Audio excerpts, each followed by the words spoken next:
On ne respecte pas les gens trop bons. On les utilise. Une vérité que peu veulent entendre. La société encense la gentillesse. Elle la brandit comme un idéal, une vertu universelle.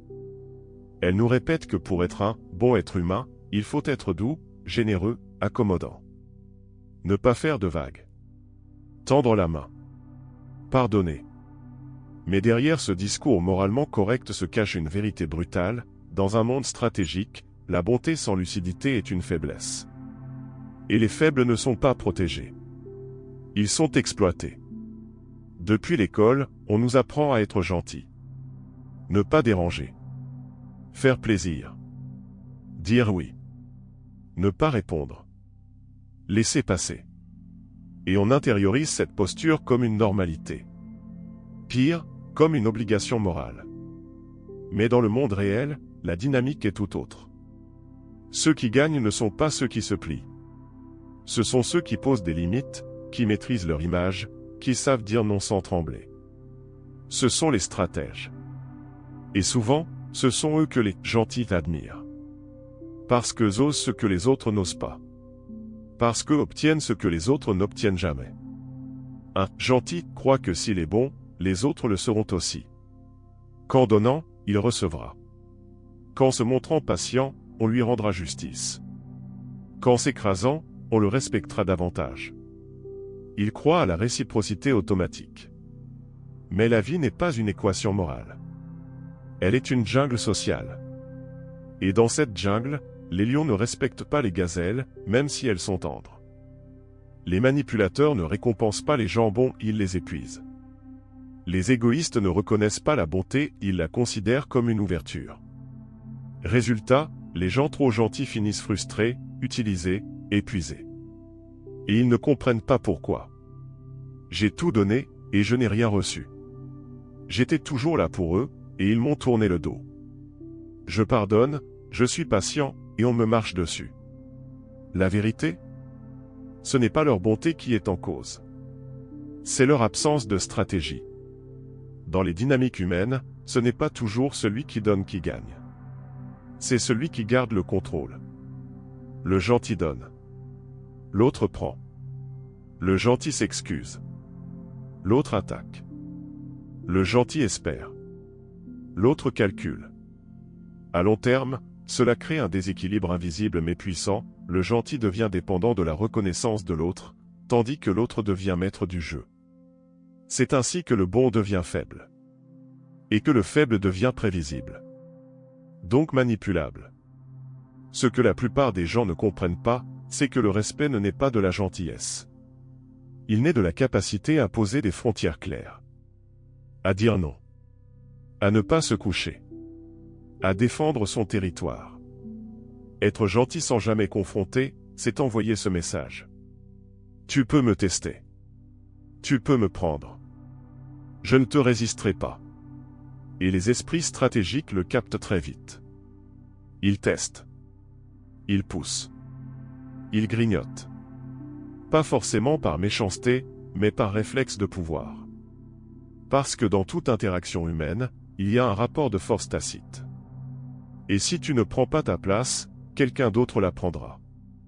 Beaucoup de gentils vivent dans une prison invisible, celle de leur propre morale. Ils croient qu'être ferme, c'est être méchant.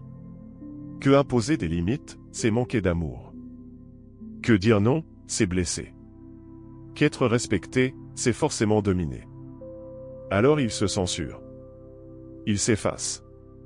Ils laissent passer des comportements inacceptables au nom de la paix. Et finissent piétinés, silencieux, et pleins de colère rentrée. Parce que la bonté sans colonne vertébrale devient du masochisme moral. La vraie solution n'est pas de devenir cynique, froid ou égoïste. Ce n'est pas d'abandonner la bonté. C'est de la reconnecter à la lucidité. Tu peux rester bon, mais il faut que ta bonté soit respectée. Et pour qu'elle soit respectée, elle doit être encadrée par des principes non négociables. Une bonté qui sait dire non. Une gentillesse qui sait poser des frontières.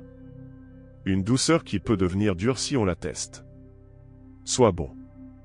Mais qu'on sache que si on dépasse la ligne, tu deviens une tempête. C'est ça, la puissance stratégique.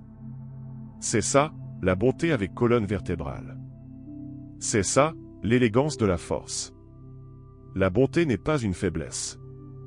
Mais elle le devient lorsqu'elle est utilisée sans intelligence. Ce monde n'est pas cruel par essence. Il est stratégique. Et dans un monde stratégique, ce n'est pas le bon qui gagne, c'est le bon qui sait jouer. Sois gentil. Mais sois imprévisible. Sois généreux. Mais avec discernement. Sois bon. Mais jamais au détriment de ton respect. Car la bonté seule ne suffit pas.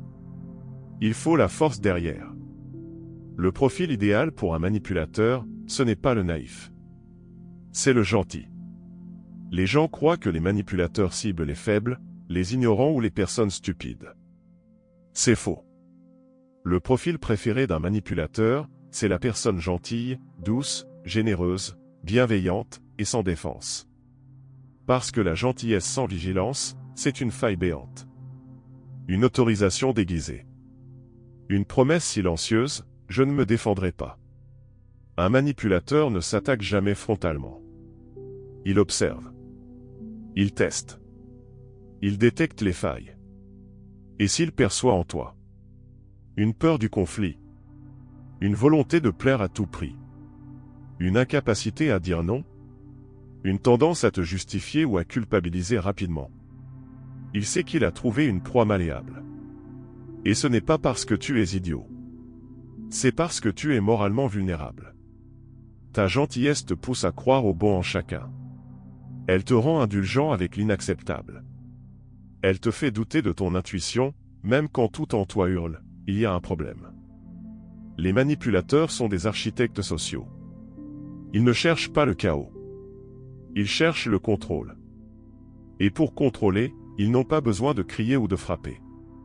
Ils ont juste besoin de te faire croire que tu es fautif.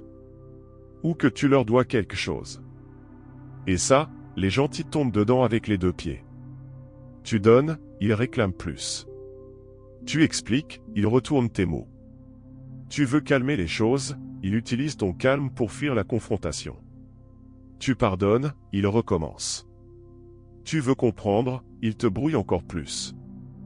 La gentillesse devient une porte ouverte. Le doute devient un outil pour t'attacher. Le besoin d'harmonie devient une laisse. Le manipulateur adore inverser les rôles. Il fait de ta bonté une arme contre toi. Il te reproche d'être trop dur dès que tu poses une limite. Il t'accuse d'égoïsme dès que tu penses à toi. Il joue la victime dès que tu te réveilles. Et toi, en bon gentil, tu doutes. Tu ne veux pas blesser. Tu remets en question ta propre colère. Tu cherches à faire la paix. Mais la paix avec un manipulateur, c'est la poursuite de ton asservissement. Car il ne veut pas la paix. Il veut ta soumission. Beaucoup de gentils restent dans des relations toxiques bien trop longtemps. Pas par bêtise. Pas par faiblesse pure. Mais par défaut de stratégie émotionnelle. Ils croient que plus ils seront gentils, plus la situation changera. Ils espèrent que l'autre comprendra enfin. Ils s'imaginent que l'amour ou la patience suffira. C'est faux. Avec un stratège, il faut des contre-mesures stratégiques. Sinon, tu te réveilleras vidé. Usé. Cynique. Et en colère contre le monde, alors que c'est toi qui as laissé la porte ouverte trop longtemps. La seule façon de te protéger d'un manipulateur, ce n'est pas de devenir froid ou dur. C'est de devenir lucide. Et intraitable sur certaines lignes rouges. Tu dois être capable de dire : je suis gentil, mais je ne suis pas naïf. Je suis généreux, mais je ne me laisse pas exploiter. Je suis compréhensif, mais je n'accepte pas qu'on me retourne l'esprit. La bonté doit avoir un seuil.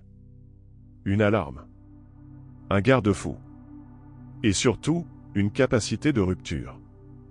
Car parfois, la plus grande forme d'amour envers toi-même, c'est de fermer la porte sans te retourner.